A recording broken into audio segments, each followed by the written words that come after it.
अच्छा, ये बड़ा इंटरेस्टिंग है इसलिए रीमा, क्योंकि हमने कुछ दिनों पहले देखा जब दहशतगर्दी का मामला था तो इसके ऊपर दुनिया बोल रही थी, यूएन के अंदर बड़ी इसके ऊपर बात हुई, डॉक्यूमेंट्स रिलीज़ किए गए। लेकिन इस कानून साजी के मामले पे हम बिल्कुल मुख्तलिफ रवैया देख रहे हैं, क्यों? जी शुक्रिया अलीना। यूएन की तरफ से तो रिस्पॉन्स आ रहा है और मजीद आएगा। मेरा नहीं ख्याल, स्पेशली यूएन जनरल असेंबली और ह्यूमन राइट्स काउंसिल, मेरा ख्याल है वो अफगानिस्तान के मामले पे कंसिस्टेंटली बात कर रहे हैं।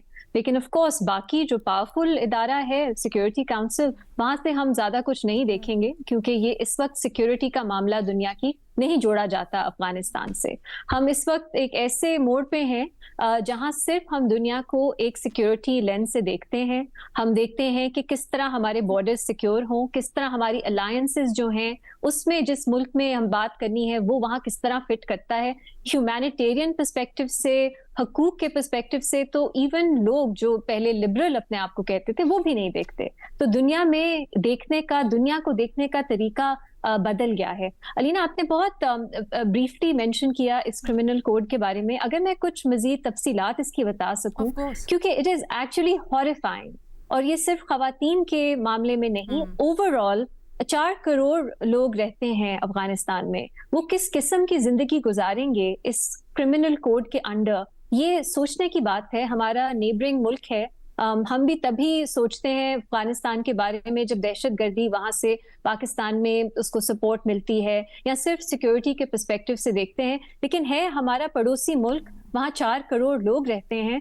उनकी जिंदगी कैसी होगी, जरा सोचें इसके बारे में। अगर मैं कुछ डिटेल बता सकूं, सबसे पहले तो उन्होंने ये किया है कि उन्होंने कहा है मुसलमान सिर्फ हनफी ग्रुप के होंगे, बाकी जो सब हैं उनको हेरेटिक्स कह दिया है।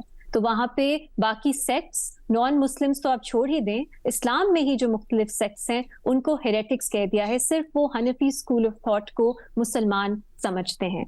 इसके अलावा उन्होंने कहा है जो भी इस्लामिक टीचिंग्स, और बहुत ब्रॉड इंटरप्रिटेशन है, इस्लामिक टीचिंग्स की खिलाफ वर्जी करेगा उसको सजाए मौत भी हो सकती है। जो इस्लामिक रूलिंग्स के बारे में कुछ मॉकरी या रिडिक्यूल करेगा उसको भी सख्त जो है क्रिमिनल नौयत की सजाएं रखी गई हैं। मैं सोच रही थी कितना आयरॉनिक है। हमने कहा था यहाँ पे प्राइम मिनिस्टर इमरान खान साहब जब थे, उन्होंने कहा था कि Taliban have broken the shackles of slavery. उन्होंने स्लेवरी को एक कानूनी हैसियत दे दी है। गुलाम जो है वो इस क्रिमिनल कोड में इंक्लूड कर दिया गया है, और आप गुलाम हो या नहीं हो वो उससे वो इम्प्लीकेशंस होंगी उससे, उसकी कि आप जुर्म कमिट करते हैं या नहीं करते, और उसमें सजा क्या होगी।